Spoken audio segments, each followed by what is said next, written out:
Hi and welcome to yet another video here on my channel Morbid History. I'm Pilvi and on this channel we discuss everything from folklore, mythology and just anything that has to do with our dark and terrible past. And today we're delving into some Scandinavian folklore and the Lady of Nightmares. Hej och välkommen to A Jaunt Through the News. Do you sometimes find yourself just existing? Is the mere thought of doing absolutely anything unbearable?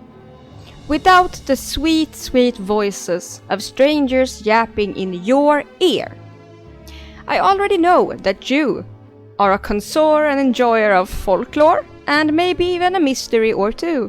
So why don't we just take these two lovely things and plop them down into Seattle in the late 1800s. Heckin' genius, if you ask me. That is what today's sponsor has did. The podcast Spirits and Monsters of Old Seattle takes the tabletop RPG Väsen made by Johan Egerkrans that usually takes place in Sweden and takes it to USA. You get to follow along the campaign as the characters meet these creatures from Scandinavian lore and solve a mystery, crime and whatever in between. It's comedy, horror, drama, and we do enjoy that over here on the Morbid History channel. It gets the jauntily macabre stamp of approval. Isn't that right, Dr. Satan Lamon Perkele? Yes, quite indeed, Pilvi. And in today's episode, we delve into one of these creepy creatures that the campaigners will meet or have already met in the latest installment of episodes. The Mara, or the Nightmare Lady as I like to call her. So head on over to see how the team, the group, tackles her. Back to you, Pilvi. Yes indeed. Thank you so much, Spirits and Monsters of Old Seattle, for sponsoring this video. I'll be linking all their socials down below and you find them on any major podcast platform.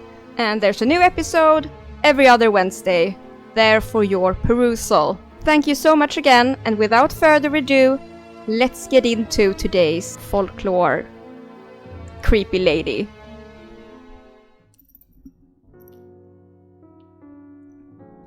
So, let's delve into this enigmatic creature from Scandinavian folklore.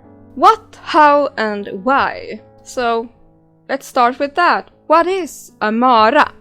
A Mara is a lone creature. She is a female, and she would ride her victims during the night by sitting on top of their chest. This would cause night sweats, nightmares, and also sleep paralysis. We know that that's the name of it today, but back then you didn't. So if you went through any of that, it would be called riden av Maran, which translates into being ridden by Maran. So the Mara came to be as an explanation for bad sleep, nightmares, and sleep paralysis. But one fun little factoid was she was also responsible for your cold sores. If you had one, you had been ridden by the Mara, and it was called en markyss, or kissed by the Mara. And to get rid of that, you had to go and kiss a stone wall 3 times. Good luck with that. Oh, those silly Maror. And now what? She wasn't seen as a dangerous creature in any way, but mostly just extremely creepy and invasive on your everyday life, of course, because you wouldn't be able to function normally if you were ridden by a strange creature every night. You would be heckin' tired. She not only rode people, she would also ride cows and horses. The farmer would usually get clued in on what was happening when he went into the stables and noticed that his horse, let's say horse, was sweaty, extremely tired, and had what was called martovor in its hair, translate into mare locks. And those were very hard to comb out. And if you were tired from being plagued by nightmares and sleep paralysis, you wouldn't want to sit down and comb out your horse's mane from these dang mare locks either. The Mara could enter through any tiny crack in the window or the wall. The story is usually told that she entered the rooms like a black, oily smoke through, well, a keyhole. Then she manifested into a beautiful woman, per usual, in Swedish folklore. And she would then sit on top of the chest, sometimes like taking her hands on their throat if she felt like it, and just sit there. And the weight of her would cause the victim, usually a man, to lose his breath, start sweating, and plunged into terrible nightmares, or waking up into that half awake, half asleep, sleep paralysis mode where they couldn't move, talk, or do anything until the Mara finally jumped off and left at dawn. The thing with the Mara leaving when the sun came up at dawn was because the Mara was usually thought to be a living woman who had no idea what they were doing during night. It was said that if a female had extreme jealousy or other angry things going on in their body, they were just evil and mean, but mostly jealousy. It would turn them into a Mara at night to plague the people they were pining for or angry at. This could also manifest in the Mara bringing on sexual dreams in the man of her choosing. Sometimes it was said that it was simply an unmarried spinster who could turn into a Mara in the strong longing for a companion, which she would then get in the form of a Mara at night. But always the Mara had no idea what the heck she was doing during night. And other more unusual ways were in northern Sweden and Finland.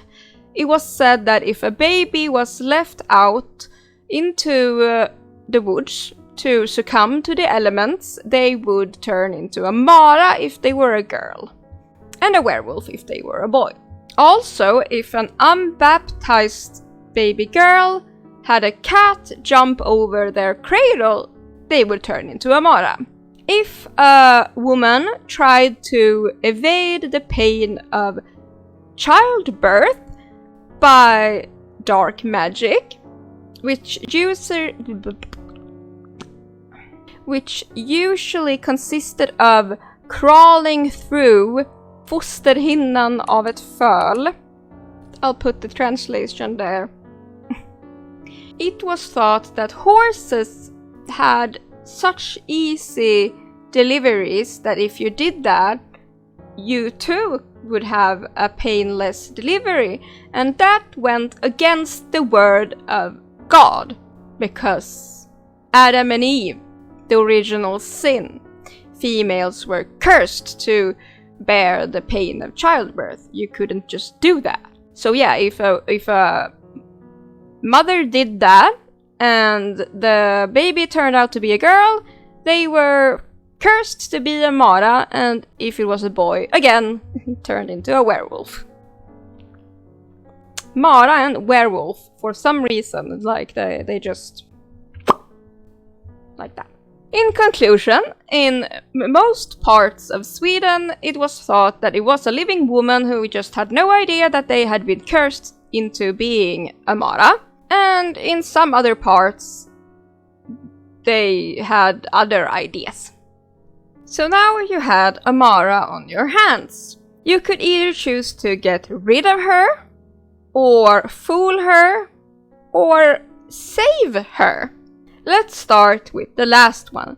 If you wanted to save the poor, apparently evil and jealous lady, you just had to keep her in your room until dawn, when her transformation into her human form would take place. And then you had to shout at her, "Du är en Mara."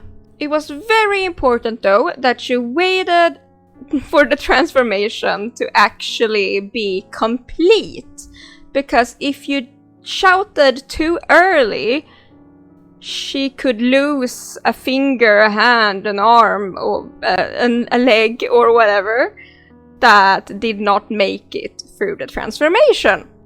Timing was key there. A very funny thing about the Mara is that she apparently really hated math, and she was bad at it, but for some reason she just couldn't help herself to count whatever you placed there for her or demanded her to count. In some stories, you were supposed to take a bunch of hairs from a cow and place it in a psalm book by the window. And when the Mara came, she just couldn't help herself. She had to count every dang hair, and you couldn't do that in just one night. So most probably she would give up and leave and find a house that wouldn't trouble her as much.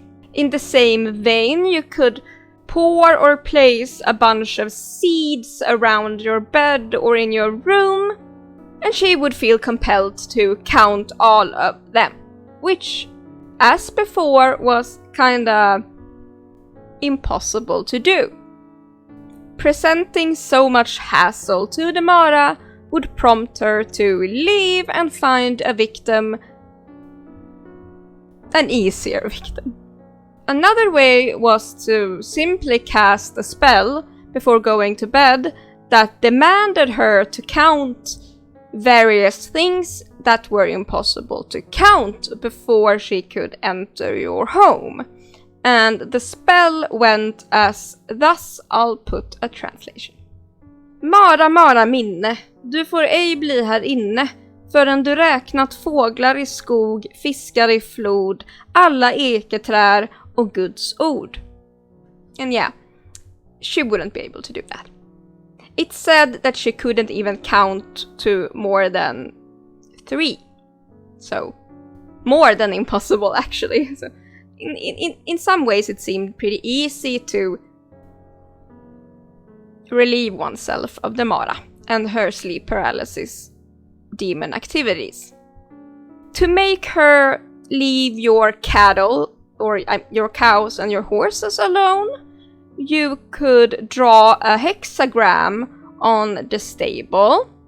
You could cut a finger on your left hand and write a nasty note telling her to keep her arse away from your animals. There's also a story of a man who just got so enraged that he went into the stable and started clenching his fist and throwing it into the air whilst calling the Mara ugly names, raging, like super raging, cursing at her, and she just left. So there's plenty ways for you to get rid of your Mara. So with that, here's 2 short stories told from the olden times about the Mara. One was about a man who was feeling rather lonely. Apparently, because he made a fun decision. He was plagued by a Mara, but apparently he thought that was a good thing. She was a very pretty Mara, I'm guessing.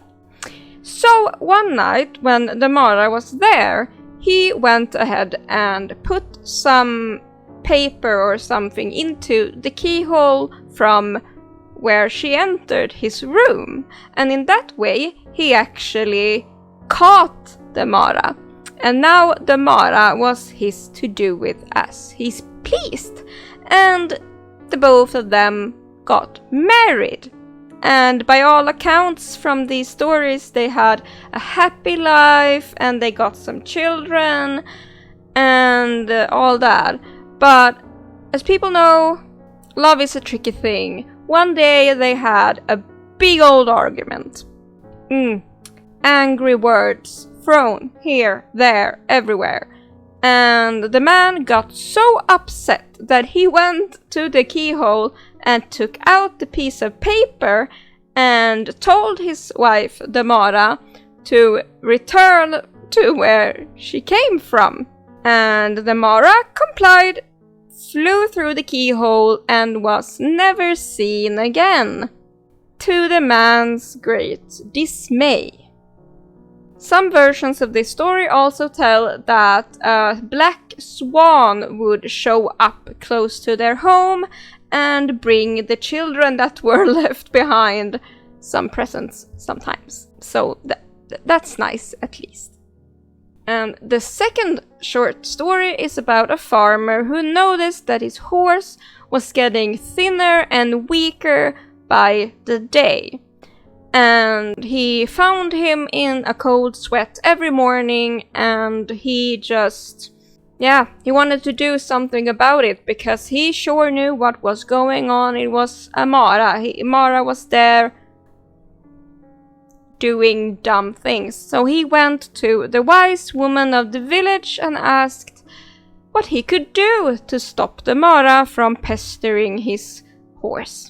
The wise woman told him that he was to, tie the very sharp scythe to the horse with the sharp edge upwards.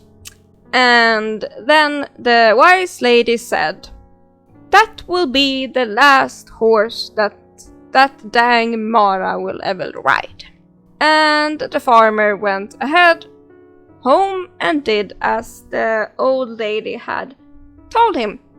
The next morning, he went to check on his horse again, and he found a bloodbath. The horse was okay, for once, but on the ground he saw the severed legs and the body of the wise lady that he had talked to. Turned out that she was the Mara without actually knowing it. That's the Mara, the angry, vengeful, sleep paralysis demon from Swedish folklore. Hope you enjoyed it.